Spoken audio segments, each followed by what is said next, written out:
Nandito ako sa likod. Dito pinutol yung last na puno. Ayan o, liwa-liwanag, nakita nyo. Pinaputol ni Habi hanggang baba kasi gusto ko magtanim dito ng fruit bearing trees, no? Ewan ko kung magtatanim pa ako kasi kahapon nilipat ko tong walnut. Ayan o, walnut yan, galing dito sa garden. Inukay ko, nilipat ko, diyan ko tinanim. Kaya diyan ko tinanim kasi masyadong maliwanag dito. Ayan o, pag nakaupo ka sa balkon, makikita mo dito puro empty space. Kasi ito, autumn na ngayon, maglalagas lahat ng dahon. Tapos liliwanag dito, maliwanag na maliwanag. Punta muna tayo dito sa trail. Ayan. Yan ang magiging itsura niyan. Yun lang pine tree ang matitira. Lahat ito, lahat ng foliage dito, mahulog lahat yan. So, maliwanag dito. Kaya plano kong magtanim ng isang fruit bearing trees. Hindi na apple kasi ang apple ko 4 na eh. No? Ayan, apple din yan. Apple, apricot, peach, plum, pear, tsaka pear din yung isa.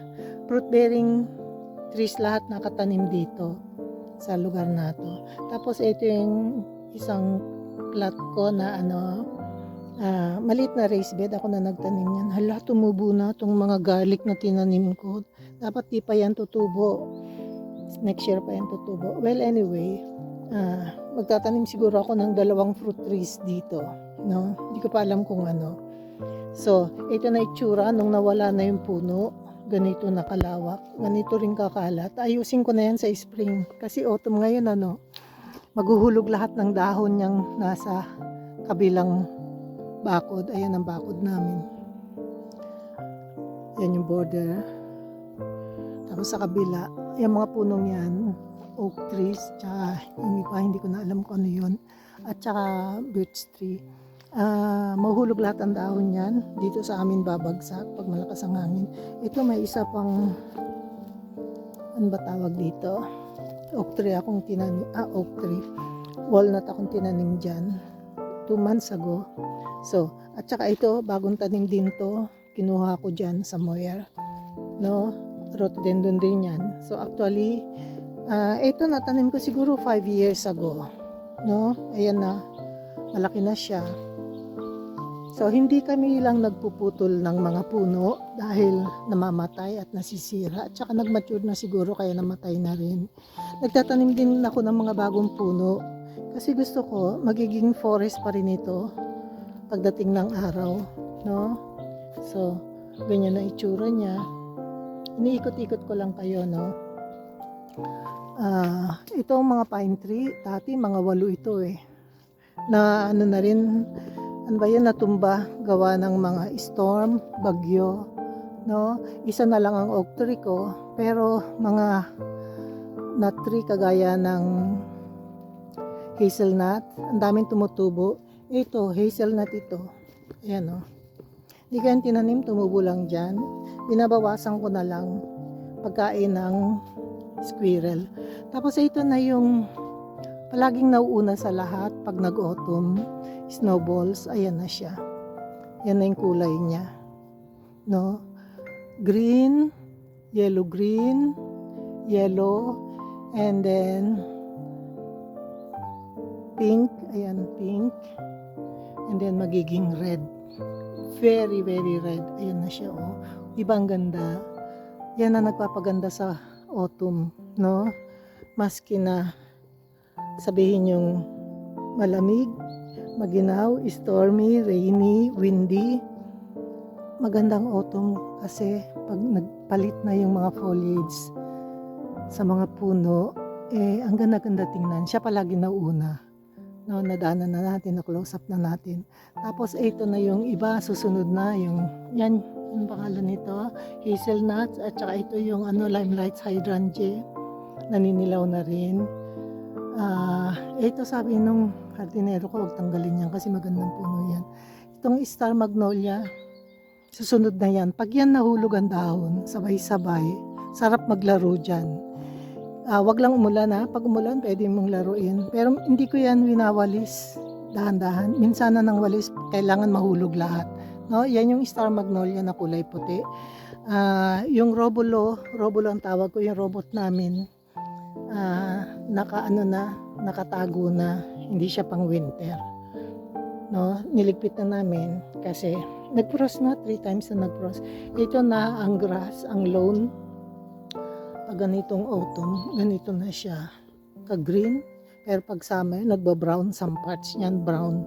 Pero pag ganitong autumn, green talaga lahat. Kasi nga tag-ulan, maulan, malamig, yan ang gusto ng grass, no? Ano, maski sa mo tingnan. Tapos ito na yung pinanggalingan ng kamatis, puro marigold na dyan. No?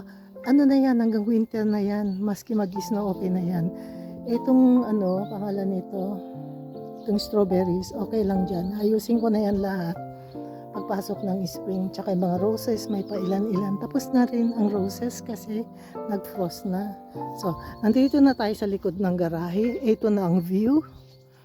Hindi pa nanilaw, hindi pa nahulog yung ibang dahon, pero yung iba nahulog na.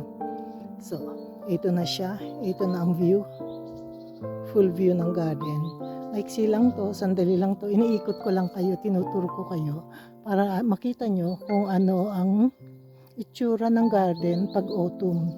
Hindi pa siya naninilaw lahat. Next month, end of the month na ngayon, next month, gagawa ulit ako ng video.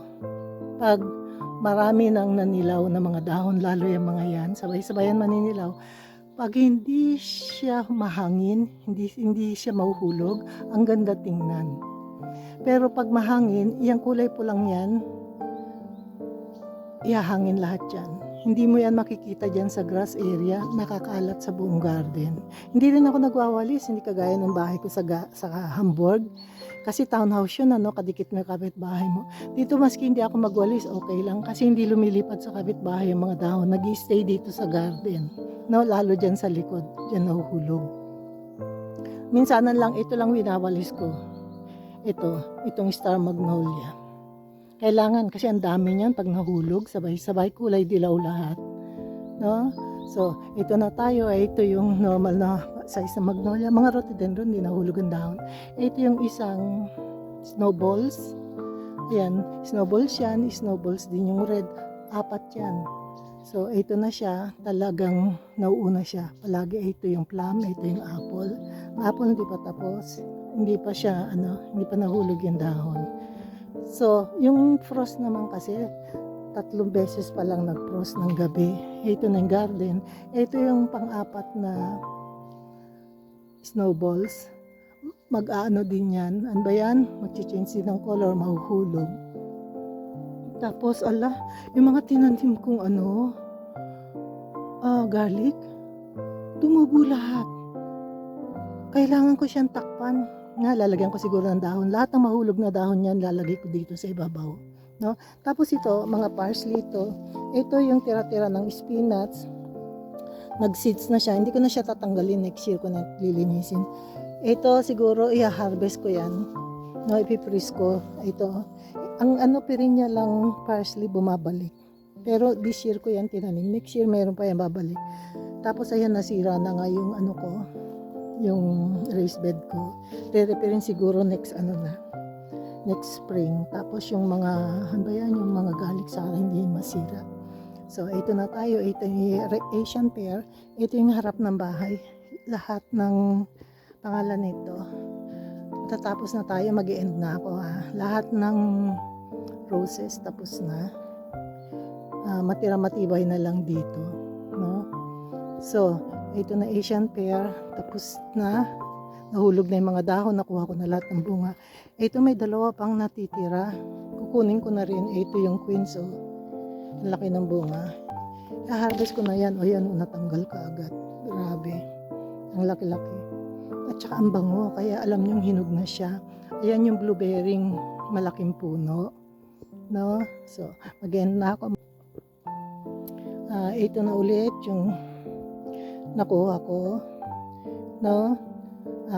Magpapaalam na ako. No? Thank you. Bye-bye. May na siya ng insekto. Ito, bubalik na tayo ulit sa likuran.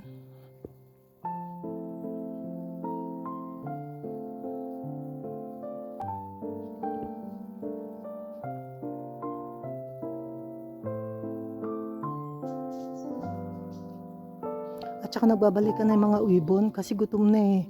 No, kailangan na rin namin dahan-dahan magpakain. Maglagay ng mga pagkain ng ibon dito, no? Tsaka ito na yung mga inuman ng ibon, inuman ng insekto, kung may insekto pang buhay, dito sila umiinom. Ayan, inuman ng insekto yan, at saka ito pa. Tapos ito, inuman ng ibon o kaya paliguan ng ibon. Tapos ito na itsura ng terrace pag winter. Ganyan na siyang may iwan. May mga tubig pa ako kasi minsan naglilinis ako ng mga paso.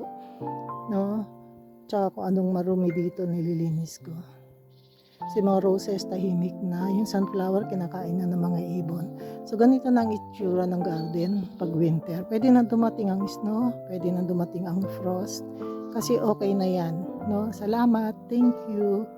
God bless. Pag nagustuhan nyo mag-like, mag-subscribe kayo at saka mag-comment.